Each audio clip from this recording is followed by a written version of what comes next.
Recently, I had an opportunity to view the children's movie Ugly Dolls. As all parents would, and should, expect all children's movies to contain global homo propaganda. This entire movie was, from the start to finish, anti-white meme pathogen and globalist propaganda. It is a story about dolls rejected at the factory for having flaws and getting sent to Ugly Town. This is a place where all the rejected dolls live in a utopian world, free of any cares or worries.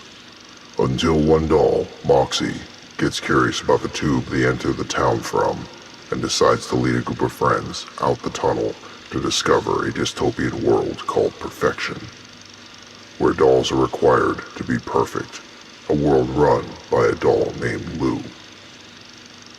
First off, one would notice the mandatory meme pathogen of all the cool and fun characters speaking Ebonics. This is to make sure right off to instill into white children that they, their people, and their culture are boring, uninteresting, and not fun. There is a mantra spoken relentlessly through this movie. It's our differences that make us shine. This is basic globalist indoctrination. A piece of code placed into a young child's mind that will later help them accept without question that diversity is our strength.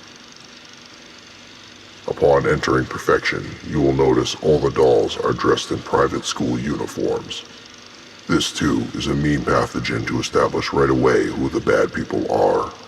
That only bad, intolerant, and bigoted people reject government-run schools in favor of private schools.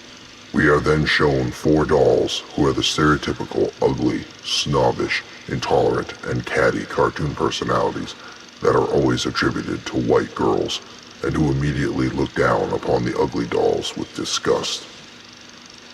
They do not hold it back at all. You know immediately without question that these girl dolls are not to be trusted or even liked, except one. Mandy, who immediately shows us she is only being mean to go along with the group. That secretly, she does not hold negative feelings for the ugly newcomers, but just doesn't want to speak up. You see, these 4 dolls consist of 2 white dolls, a slightly tan doll, and Mandy, the black doll. We are then introduced to the head doll, Lou. Lou is a charismatic white doll with blonde hair and blue eyes, and is loved and adored by all the other dolls.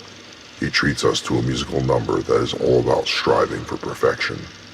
That in order to move on to the real world and be united with a child, you must be without flaws and pass a test called the Gauntlet. And they enter this world through a portal depicting the Vitruvian Man. They don't even make an attempt to hide that this entire movie is an allegory for white racial purity. Even the Vitruvian Man depiction on the portal is deliberate to the message, as it is a drawing by Leonardo da Vinci based on ancient Roman text, mapping what the ideal body proportions are for European people. Upon seeing the ugly dolls, he tells them that they have no place in perfection and need to go back where they came from.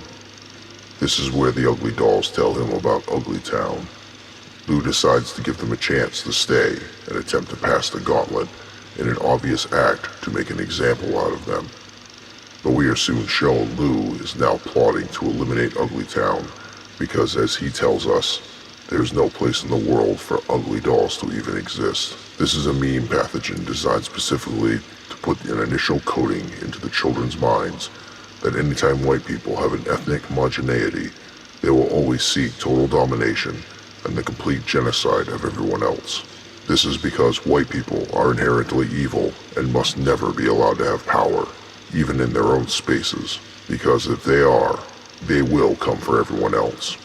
The ugly dolls are then put through rigorous testing, which Lou sabotages endlessly to ensure that they become discouraged and fail, and with every failure comes a never-ending punishment of the washing machine. It isn't long before the ugly dolls get help from Mandy, who, as we knew right from the start, was not like the other dolls. This black doll does not share the other dolls' ideology for perfection, because she is different than them. She wears glasses. Soon we are given another musical number with Moxie and Mandy standing on mirrors suspended in space. More mirrors rise up around them, and what I will concede is an amazing light show conveying the powerful emotions of the song. But it is a song about rejecting perfection, or rather, white racial purity. This whole dance number is an allegory meme pathogen placing the code into the child's brain that seeking to make themselves imperfect makes them more special, that they should want to destroy their white identity and their own white DNA in order to ensure it has no perfections. Because as we have been told time and time again, it's our differences that make us shine. And if you doubt this message, they drive it home when all the mirrors floating around Moxie and Mandy rearrange into a DNA double helix, where the duo run to the top and then slide down to the bottom, destroying the helix in a shimmering cascade of explosions. I am immediately reminded of a lyric from the band 14 Sacred Words. Is it white privilege to live without your own reflection? And I am made to ponder if the use of mirrors in this sequence had hidden meaning within themselves. Eventually, the ugly dolls learn the truth to their existence, that they are factory rejects, and the town was created by the original ugly doll, Ox, who learned the unspeakable truth. The town falls into a depression, and we see the ugly dolls no longer having fun, but are now suffering from depression, nihilism, and what deliberately resembles the post-World War I poverty and hardship. Instead of food fights, they are now starving and living off food rations, begging in the streets. Then Lou shows up. The ugly dolls learn that Ox and Lou know each other, and a battle ensues where Lou tosses Moxie, Ox, and Mandy into a different pipe, and it is at this point that we learn the unspeakable truth. Until Ox intervened and blocked the pipe off, sending the reject dolls down to Ugly Town. They were being sent to an oven.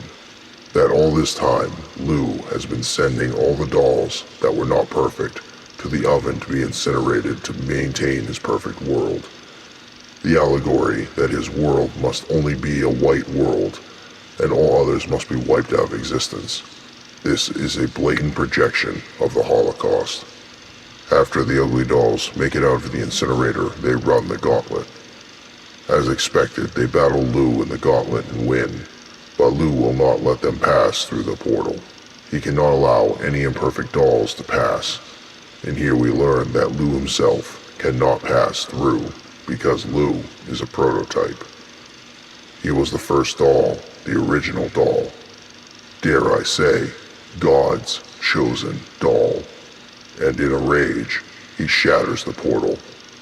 All the dolls subdue Lou and send him to the washing machine. But then they turn their attention to the shattered portal, and Moxie picks up a piece and places it in the portal, which we can now see is not a black void, but a black surface. And the pieces are shiny glass, which we can now see is not a black void, but a black surface, and the shiny pieces of glass are obviously pieces of mirror.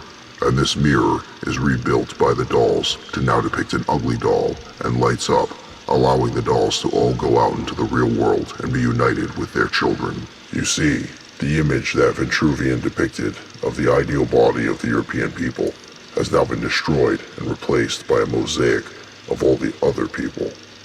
This final message is clear, that in order to find happiness, to be loved, for the world to move on, we must destroy the perfect white DNA and wipe out the white race from all existence.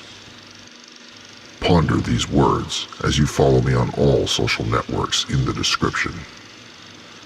And remember, watch from the shadows and see the truth.